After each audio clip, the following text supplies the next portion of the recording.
welcome to the Howie Games. It's a bit like Kelly Slater, this man, because if you roll through everything he's achieved, we'll be here for half of the podcast. Player of the Year 5 times, gold medalist at the Olympics, 2-time World Cup winner, 6-time champion trophy winner, 3-time Commonwealth Games gold medalist, and he's played all around the world in the sport of hockey.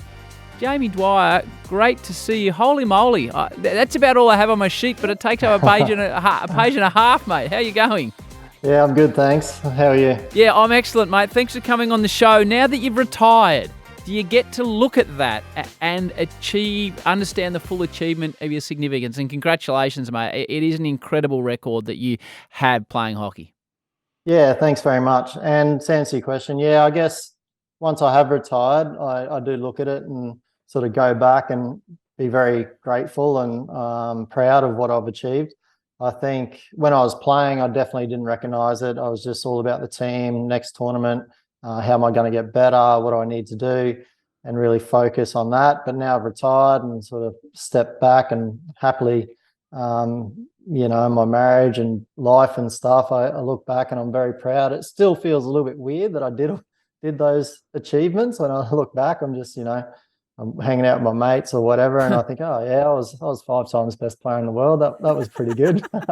It's good, all right. Also, the other thing I have to say to you right off the top, mate, we get a lot of requests for guests on this show, and we're blessed that the audience is invested enough to suggest people.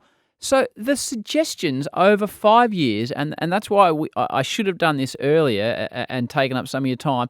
You and Eddie Ockenden, hockey. There's a massive underswell of support out there, which I would imagine makes you smile. The amount of people that have said, can you get Jamie or Eddie on the podcast to talk about hockey? It's in the hundreds. So there's, for something that we don't see every Friday night like our footy codes, there's an enormous amount of love for hockey out there. Well, that's really good to hear. Obviously, I love hockey and I want a lot of people to play hockey. I'm very privileged to be on this show. I've seen the big names that you've done. I thought, oh wow, I've now made it because those. I think your 5-time Player of the Year has said you made it before you came on this little hack operation. But hockey is a very popular sport all around the world. India, Pakistan, it's massive. Even in the States, it's quite big with the girls. Argentina, there's 400,000 people that play in Buenos Aires.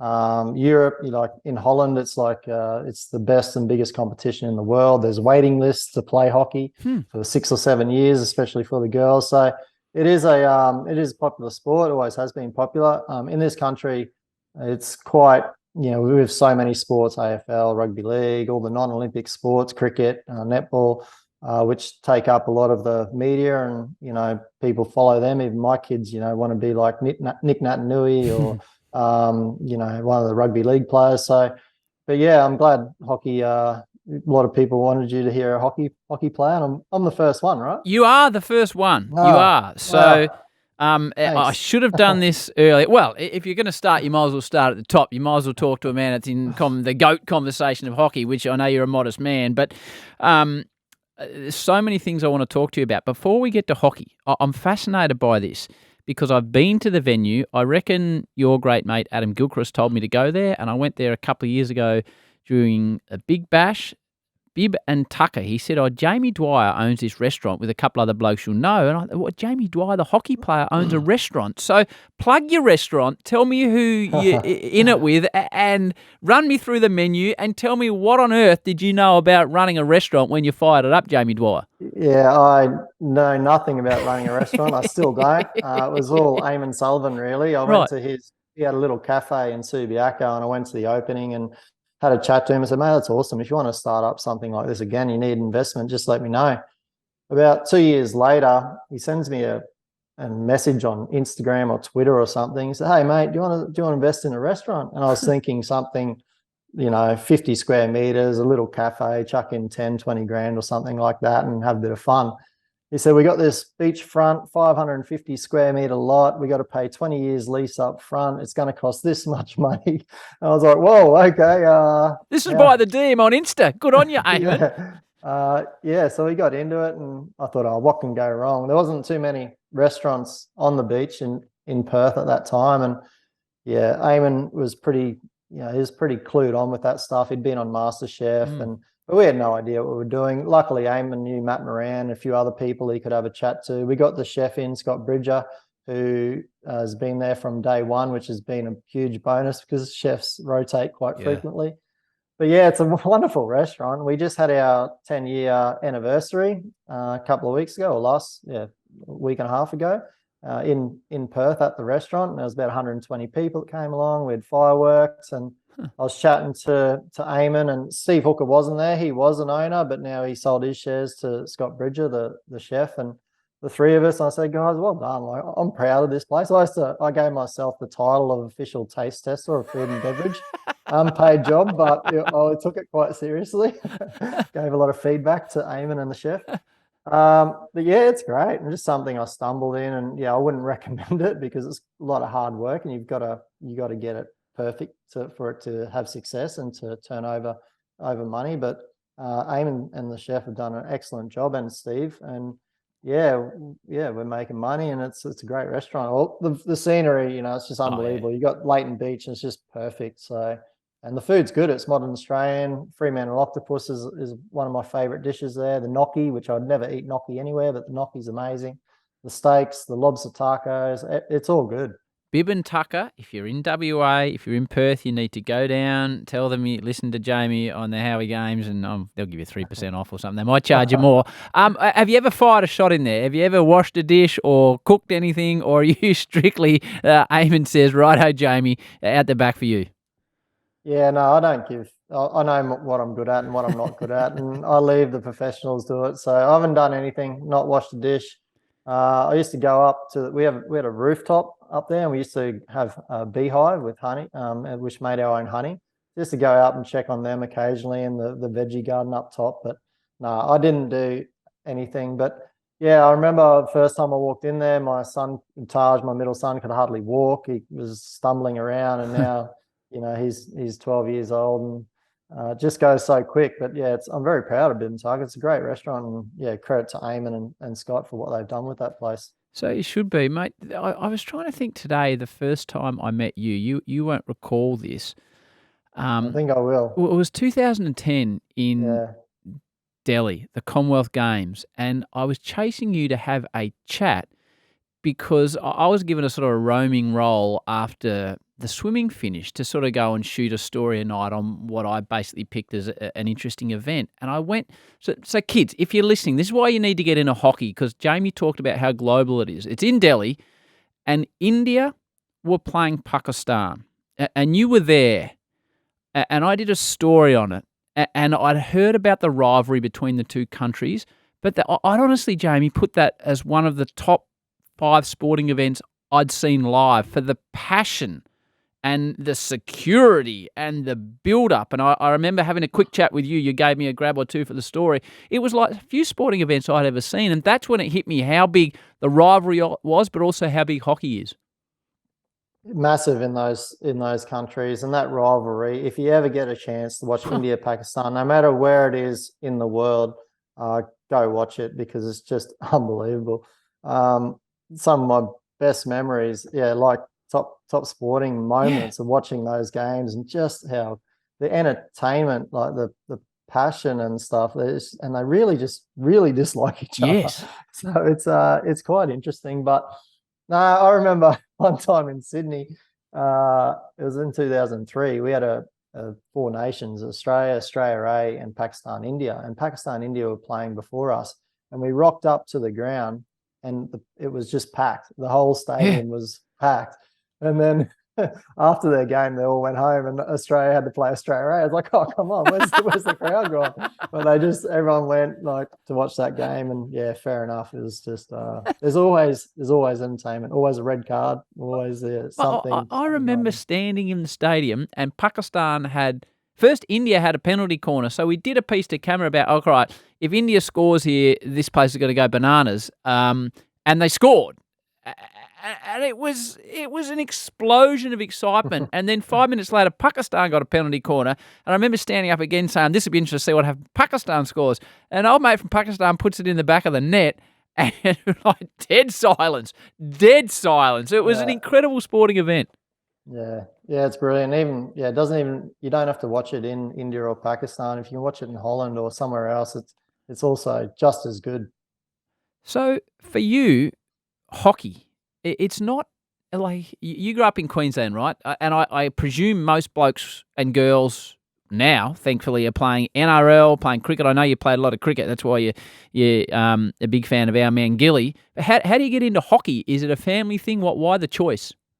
Yeah, family thing. My mum played it, and I pretty much started playing it, from when I was three years old. Huh. I was down the hockey every Saturday. Grew up in Rockhampton, just on the grass. Stay there from Minky, it was called, all the way through to watch my mum and dad play A grade or A2 or whatever they played.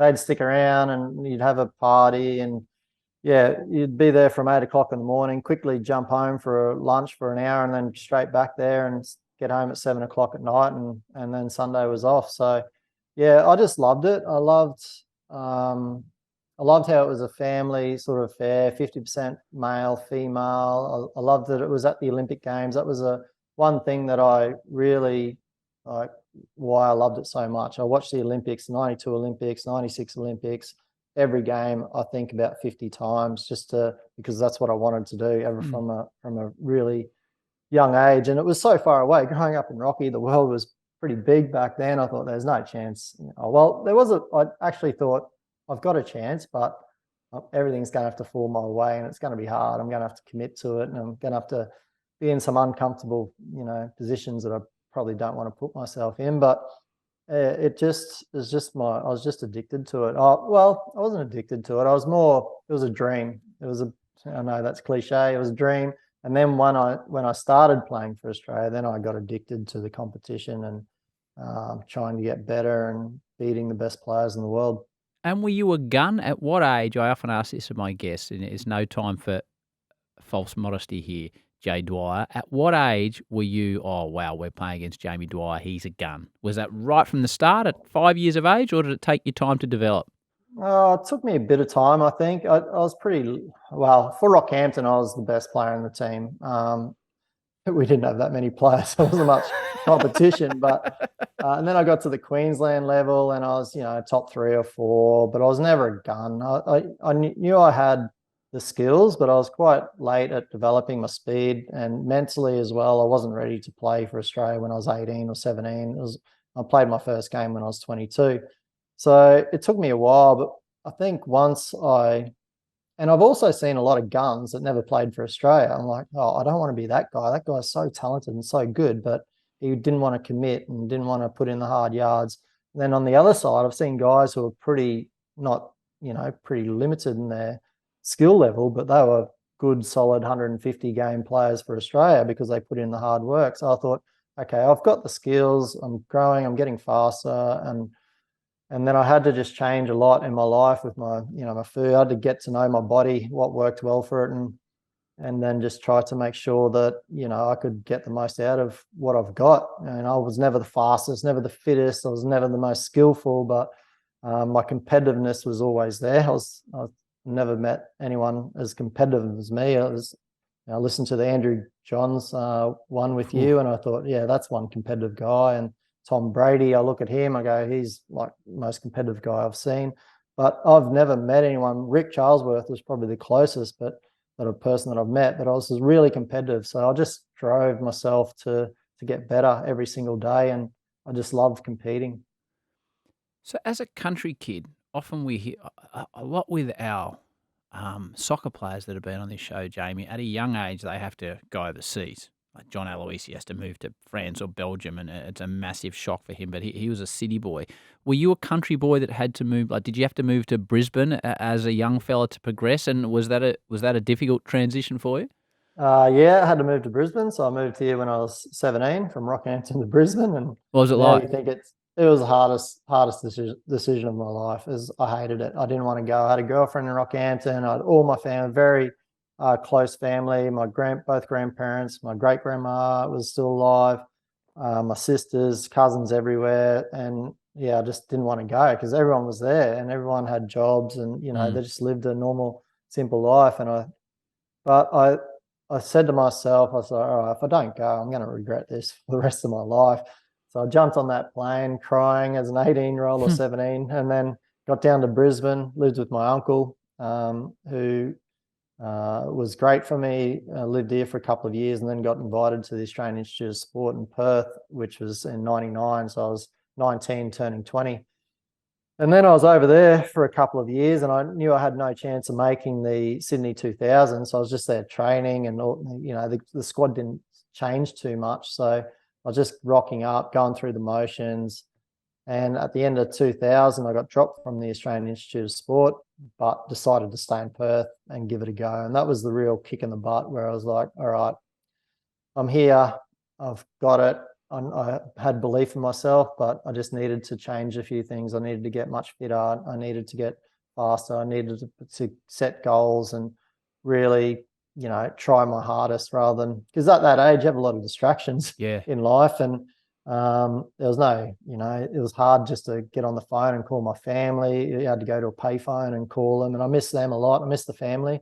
But yeah, I thought I'm here now. I've got to make the most of this opportunity. And yeah, it all worked out in the end. What's the conversation when you get cut from the Australian Institute of Sport? Do you get called into a room?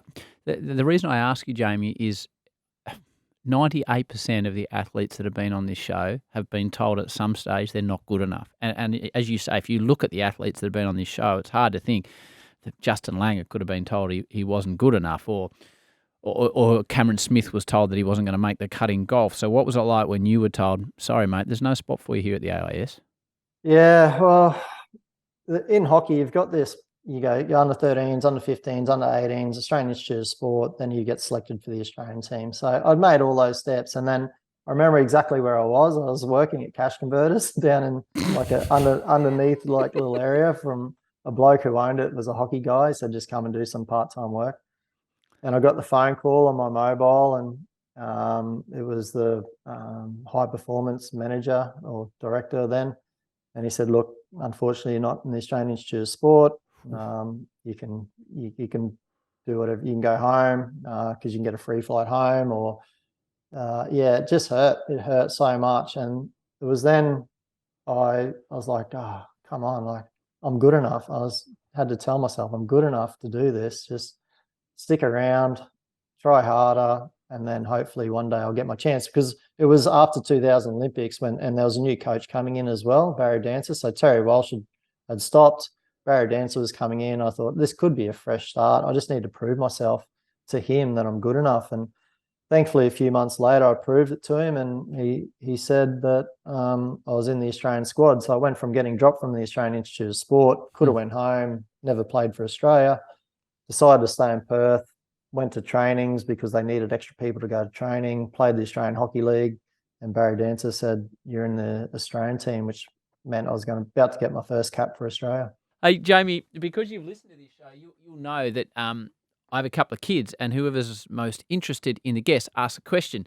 And this is, I'm glad you get my daughter, the 13-year-old, I'm glad she's asked this because there's so much that I don't know about hockey, so I'm going to ask you some ignorant questions, but I'm sure a lot of our listeners too see it once every 4 years, so that I want to get into the hockey and the key of success in hockey. But this is my daughter, okay?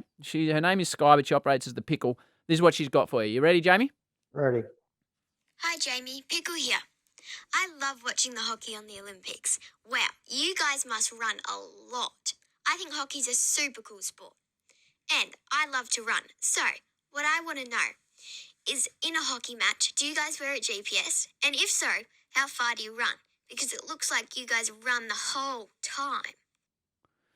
I'm fascinated by this, the fitness required to play the game. Yeah, great question.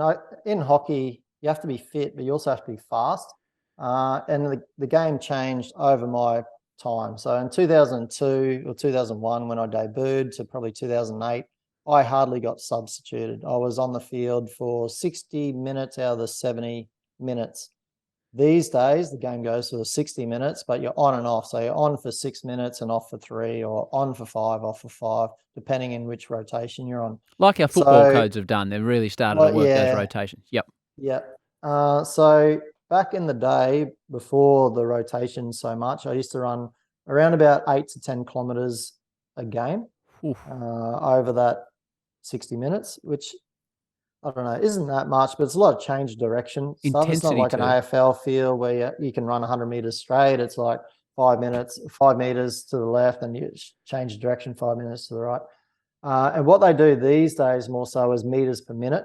So, and your heart rate and your sprint efforts. Okay. So last year when I played 2016, so yes, we always wore GPS, by the way, and a heart rate monitor just to see our heart rate and everything. But we're running about 140 to 150 meters per minute, and probably 10% of that was sprinting. So I was more on the higher end of the sprinting because of my position. I was up front and in the midfield, so I sprinted to get forward a lot. So yeah, and the heart rate, it varied. But beep test wise, I remember my best, they do the yo-yo now, but my best beep test was 16.4 or 16.5. Wow, that's a good that number. was pretty high. And then we did the 40-meter sprint, and over that, my best was like 5:10 or 5:08 or something was my best.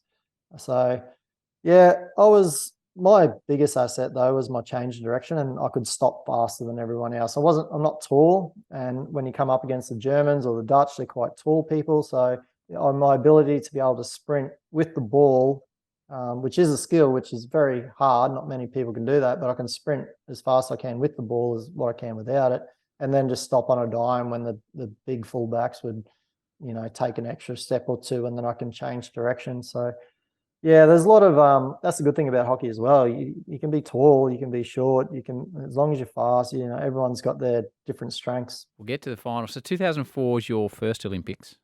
You're a multiple Olympic star. Often this question comes up, the food hall and the fact you wander into the Olympics for the first time. I've had all sorts of people on this show tell me about the food hall and the people they've seen in the food hall, and they've had stars in their eyes. Have you got Olympic stories about wandering in there and understanding your place in the best athletes in the world?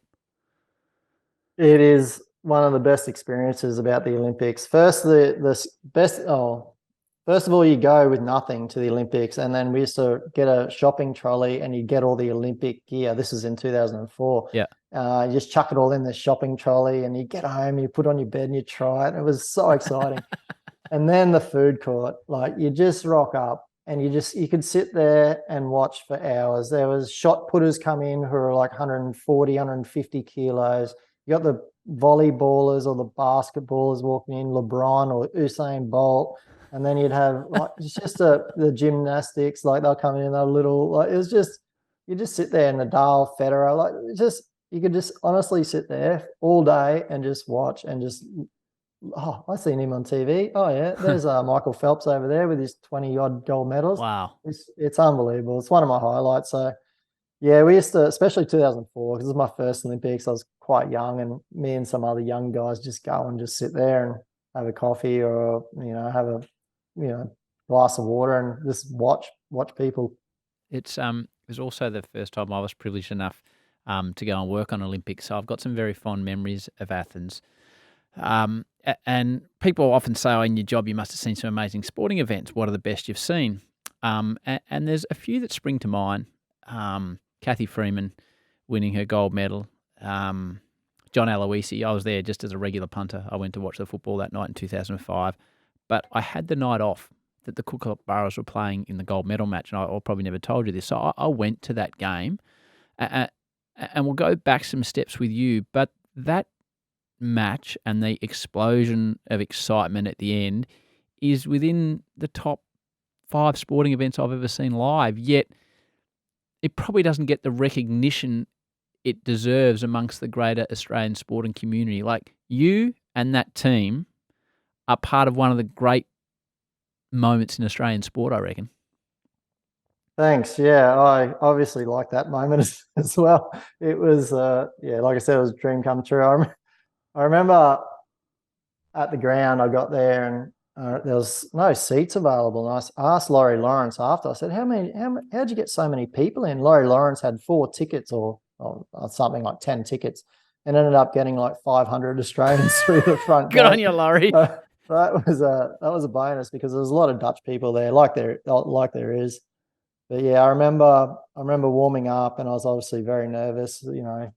Nervous but also calm. It was a bit of a weird feeling I had. I remember it was a long trip out to the ground, and I was feeling pretty nervous, and I looked at one of the most experienced guys in the team, and he was throwing up, and I was like, "Oh, Wow.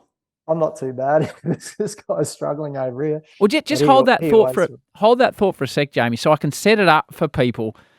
Kookaburras at this point were the Nearlies. Like, it's phenomenal players. I actually looked at it, mate. They'd been competing for 48 years, 3 silver, 3 bronze, never won a gold medal in the Olympics. And I went back and looked at it. So you're saying you come back from a knee, and it's not a dominant qualifying series at all. Like, you started well, 4-1 New Zealand, Jamie Dwyer, a lazy hat-trick. So you go into that game with questions about your knee externally, because I can remember it being a story at Channel 7, right? How's Jamie Dwyer going to go with his knee? Were you going in thinking how Jamie Dwyer going to go with his knee or not? Well, to be honest, I was happy to make the team because we had a European tour 2 months before, and I hadn't picked up a hockey stick, and I was pretty ordinary. Well, I was going okay, but yeah, I had doubts about my knee because it was blowing up every now and again, and I wasn't comfortable or confident. And after that series, I went back to Rockhampton, and I could hardly swing a golf club. I was so sore. And my dad goes, "You're not all right, are you?" I said, "Nah, it doesn't feel real good, and I'm just a little bit worried." But I had a good rest for a week over that European tour. It was 3 countries. It was like 10 games. It was full on. Anyway, in Rocky, that's when I got the phone call. You're in the team. And I was like, "Oh, great." And then when I got to Athens, I was like, "I've got nothing to lose. This is what I've always wanted." I actually didn't think I was going to be here 6 months ago. And my mates were super fit. The team was super fit, super tight. We'd had some struggles, but we had a good mix of like alpha males, followers, young guys. Like, there was a really good chemistry in that team, and still is to this day. So I was like, we got a great team. We're going to give this a shot. And for me, I got nothing to lose. And then, after the first game, it was 8:30 in the morning. I remember we woke up at 4 o'clock. We went for a jog, went to the food court. Super excited. Got out there. It was like 40 degrees. It was so hot. So hot in Athens. And one of the New Zealand guys, the bigger fella, Hayden, he lost, I think, 7 kilos and had to go to hospital to get on the IV drip after the game. So it was pretty hot. But yeah, getting a hat trick in my first game and then a double in the next game sort of gave me the confidence and gave me the belief that my knee was good. I was still getting acupuncture, still getting lots of work on it during the Olympics, but I had more confidence in it. And I was at that level where I was like, if I blow it, I don't care. I just got to give it everything I've got. Argentina 2, Australia 2. You scored twice. Now, I don't know a great deal about hockey, but I know Argentina are not expecting to have a draw with Australia. And then you sneak over India 4-3. You scored again. South Africa 3-2. And then you lose to the Dutch 2-1. So this is not, it would be fair to say, this is not a form line of a team that's dominating. And I can't remember what this was, Jamie. And I looked everywhere on the internet, and the Google machine let me down. Again, I can remember in our production meeting, this is nearly 20 years ago, someone saying that the Kookaburras coach, Barry Dancer, has made certain comments that have been printed at home, and it looks like, I can't remember what it was, mate, but it looked like there was disunity in the team. Am I way off the mark here or not? No, you're spot on, actually. So after I remembered something. Yeah, after India, we celebrated after we scored. Like, we spoke about it the day before, and us strikers, like, it was a couple other blokes, if we score, let's do this. And we were just young, enjoying the moment. A few of the guys had tattoos on their arms, just the kookaburra and the kangaroo or whatever. And after that game, when we nearly lost it, we were 3-1 up, got back to 3-3. We scored in the last 10 seconds to win it, which pretty much secured our spot in the semi. All we had to do was beat South Africa, who were tough, but we knew we were going to beat them. Barry Dancer, who was the coach, said some stuff in the media. And I was, my granddad ringing me up, from Rockhampton and said, "Oh, in the paper it says you're arrogant and you're this and you're that." So the coach had said this? Well, I don't know if he said it, but that's how it was reported. What had come out. Gotcha. and the media. He probably didn't say we're arrogant. He probably said some stuff he probably shouldn't have said. And I actually was pretty hurt by it because I thought, and especially from him, because love him. You know, he's taught me so much, and he brought me up from a raw hockey player to a pretty well-oiled machine by Athens in those 3 or 4 years. And I wasn't always easy to deal with off the field, but he sort of taught me that as well. And we had our ups and downs, but you knew it was black or white with him. But it was always he had your back. And this one he let slip, and maybe the media said something a little bit wrong. The media got a hold of it. I didn't like it. A few of the other guys he spoke about didn't like it. And we had a meeting, and it was the worst meeting I think I've ever had. Take me into the meeting. What was so bad about it? Was it just uncomfortable? It was very uncomfortable. He didn't go back on what he said. He sort of backed himself up and said, we've got to change, and we're immature, and we're not going to win this if we're immature. And I was looking at other people, and there was steam coming out of their ears. Steam was coming out of my ears. And then we went for a walk after, just as a team. And we sort of got together a little bit as a group. Like, I went to my good mates, and other guys would go there, mate, don't worry about it, you know, it's all right. And then I remember just sitting in my room after we went for the walk, and I was so angry. And my roommate came in and said, look, don't worry about it. We've got to get over this stuff, and we've got to, you know, move on.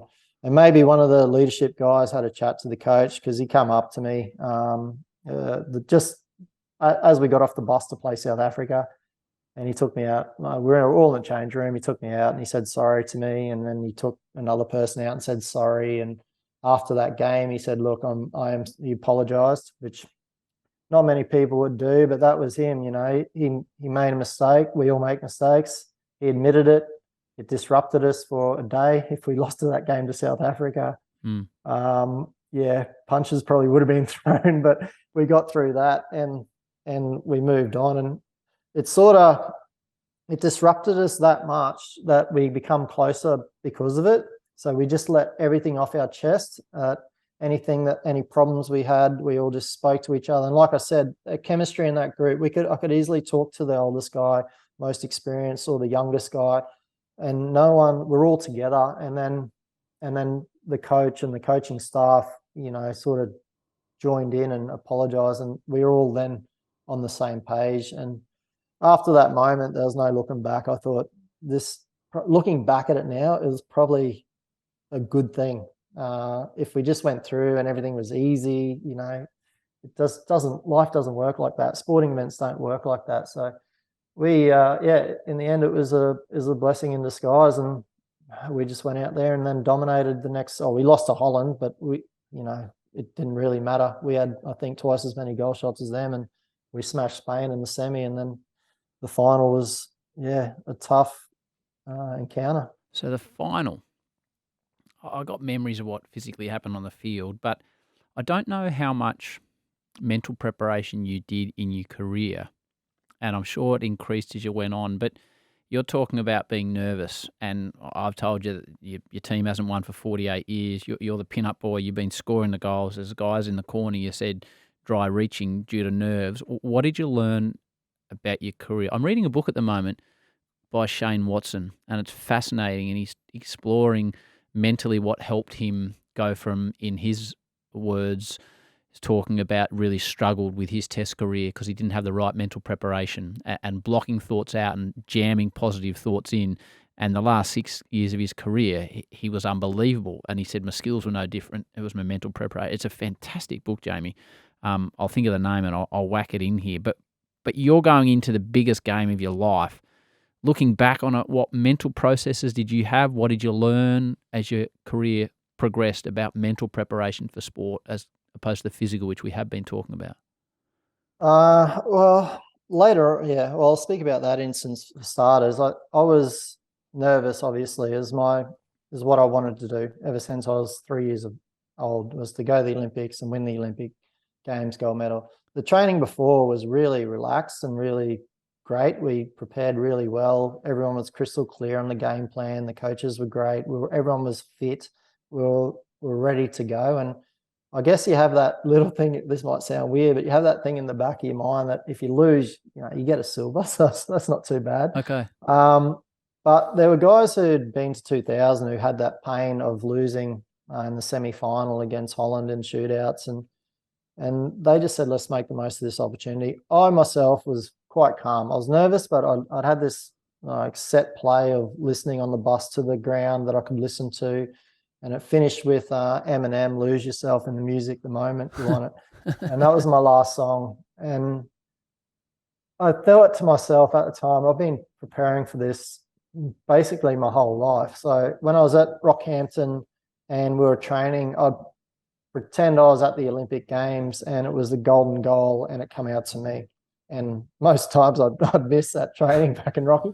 But I was like, I've got this, and the coach gave me confidence as well. He's like, you're in good form. Just keep doing what you're doing. Don't try and overplay it. And he made it really simple for me.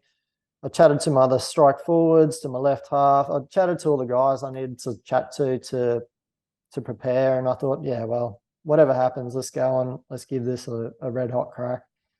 And yeah, we should have won that game. I reckon 6-0 or 6-1. That's my memory, mate. I remember being in the crowd. So it finished at 1-1 at the end of full time.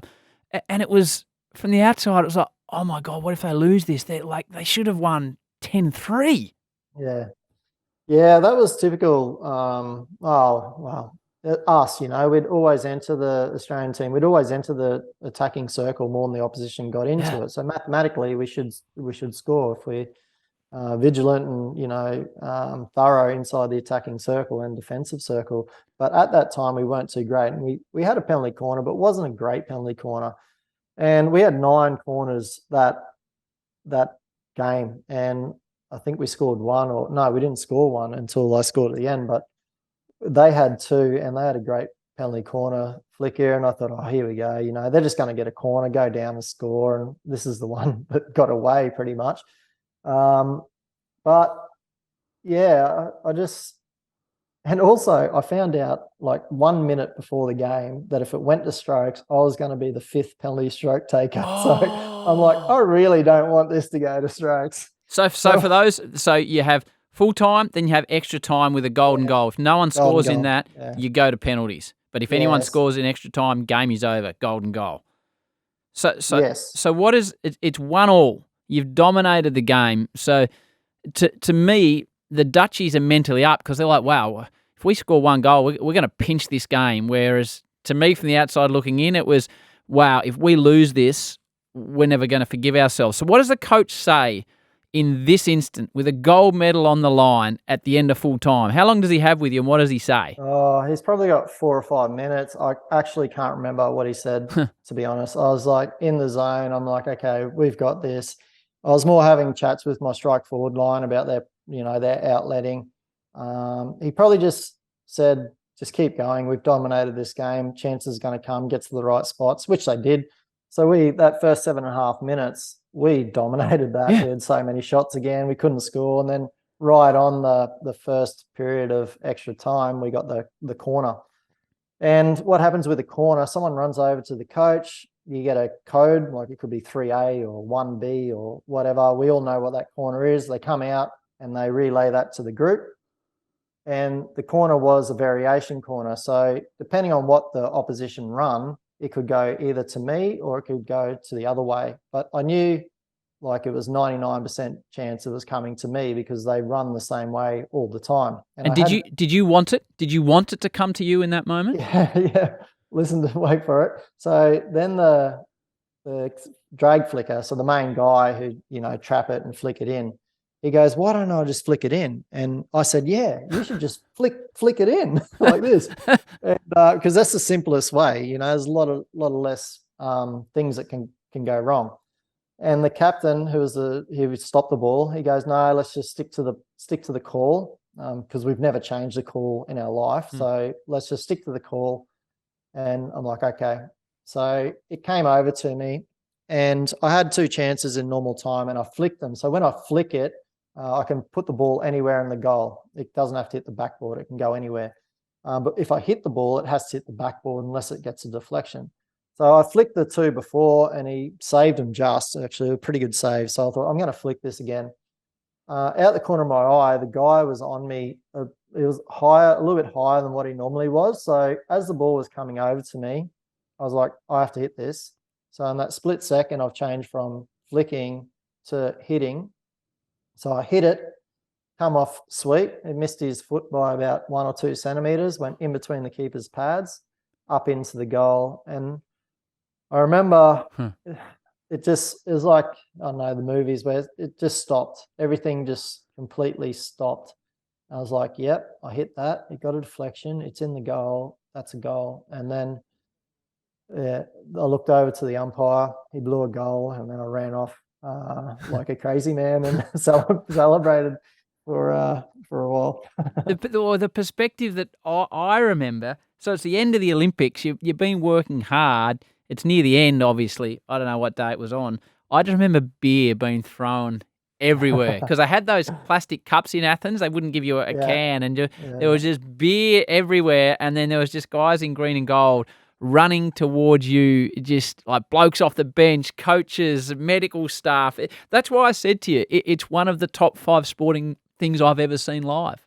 Yeah, the way it all happened, like, it was a dream come true. And after we won, and you sort of sit down in the change rooms and you're sort of trying to sink it all in, and John Eales is there, and Laurie Lawrence and James Tompkins, and we ran out of beer. So who went up? John Eales took his shirt off, went up and swapped his shirt for some beer, and brought down a case of beer. And we rocked back late because it was 9 o'clock when the game started. So we didn't get back to the village till 1:30. And we're back there, and we watched the game again on TV, and we're just sitting there. I was like, this is just the best thing ever. I'm sitting next to John Eales. Laurie Lawrence is over there, and his jock's singing a poem or whatever he's doing, and everyone just had the biggest smile on their face. And yeah, it was a relief. It was just a feeling that I can't describe. I still can't describe it, because when I look back, I think, oh, did it actually really happen? Because I have to get out the gold medal and just quickly have a look and remember that it happened, because it just felt like one big dream. Mate, without talking specific games, so you've walked away from the Olympics a couple of times with a bronze medal. Are they successes or are they failures? Failures, probably still. They were at the time. They probably still are. And I remember one of the commentators, who was an ex-hockey guy, said, oh, they'll probably think this is a failure now, but in 20 years' time, they'll probably think that it was success. Well, nah, I don't see it as a success. I wanted to win. That's all I wanted to do. I didn't want to worry about playing the most games for Australia, or scoring the most games for Australia, or playing the major tournaments, the minor tournaments. I wanted to win the Olympic Games and World Cups. I even didn't worry too much about the Com Games, because, I knew we were going to have a really good chance about that. It was the Olympics and World Cups. And that's how I judge other sportsmen. And that's how I wanted to be judged. I wanted to be someone who performed on those be at my best at that time. We had some great teams, and you look back at those games, mainly against Germany, 2-0 up or 2-1 up, and Germany just do what Germany do. They're just so just robotic in the way they do it, and they can come back from any situation. And between us and Germany, between 2001 to 2014, we'd won every major tournament. And yeah, coming up against them in 2012 was tough, because I thought we had a really good chance of winning that. 2008, we lost to Spain. Spain were probably the second best team in the world. Germany ended up winning the Olympics, but we just weren't good enough. We had a couple of injuries. That one was a bit of bad luck. I think if we had all our players, we would have won that one. But 2012, yeah, we should have won. We had everyone there. So, and is that still with you now, or is that's just gone? It just shows you how hard it is to win. I'm very thankful we won 2 World Cups in 2010 and 2014, because they sort of softened the damage of the Olympic bronze in a way, for some reason. Because in the future, I hope I'm wrong, but I think the World Cups for hockey will be bigger than the Olympics for hockey in the future. I'm not talking next 3 Olympics, but I'm talking 20, 30 years down the track. So Yeah, I'm just happy I've got one. We've only won one, and I won it. Would have loved to be like Rochelle Hawkes and have 3 gold medals. We would go down as, you know, one of the all-time greatest hockey teams in the history, but it doesn't happen like that. There's not much I can do to change. If I could change something, I would go back. And you're talking about the mental side of it. I would go back and I would have my own mental psych. I watched the Richie McGaw documentary, how he had his own psych, and I just wish I had someone who I could talk to rather than my teammates or, you know, my coach. I wish I had someone. We had a team psych, but he, you know, he'd spend 10, 20 minutes with him, then he'd go on to the next person. I wish I had someone there to mentally prepare me. You look at the golfers like Cam Smith or these guys, they have a strength and conditioning coach, a masseuse, a swing coach, a caddy, a psych. They have 6 or 7 guys to help them. We have a coach, assistant coach, and then a psych. But I just wish I was a bit more prepared mentally to take on, especially after the Athens gold. One thing I was very proud of in my career was I got better, and, you know, I reached my potential, which I look back and I'm very happy about, very proud about. I looked myself in the mirror after it and I said, well done, you know, you did everything you could. But after the Olympic Games gold, I wish I had help to get me mentally to another level, which I wasn't ready for in 2008 and 2012.